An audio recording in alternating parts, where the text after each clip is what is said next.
jumpa, salam sehat. Marilah kita awali hari ini dengan berdoa yang didasarkan pada bacaan hari ini. Doa pagi.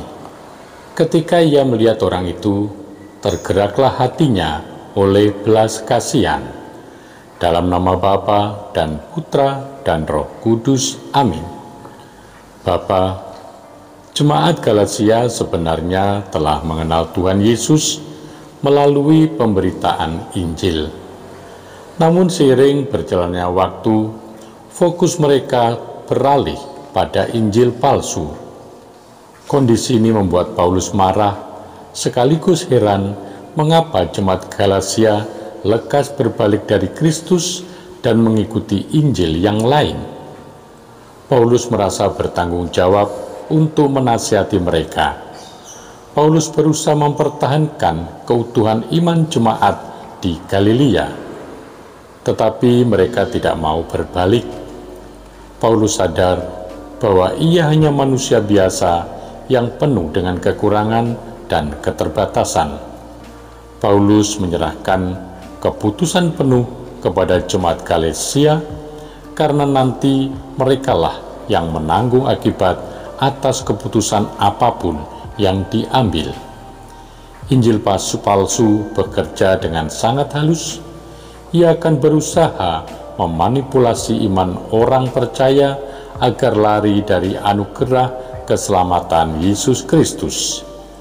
Dalam konteks Paulus, Injil palsu itu adalah perkara sunat dan tidak bersunat sebagai lambang keselamatan.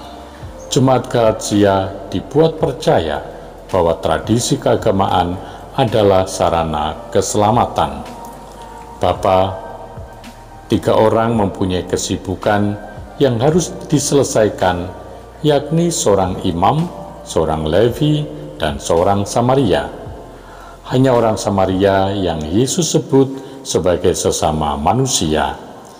Ia memiliki belas kasihan yang dibuktikan. Belas kasihan yang mengabaikan kepentingannya yang harus diselesaikan saat itu, melakukan maksimal tanggung jawabnya hingga ia meninggalkan 2 dinar kepada pemilik penginapan dan bersedia mengganti kekurangannya. Bahkan ia tidak mengenal siapa yang ditolongnya. Rawatlah dia, dan jika kau belanjakan lebih dari ini, aku akan menggantinya waktu aku kembali. Bapa, kasih itu perlu bukti nyata, kasih itu perlu tindakan.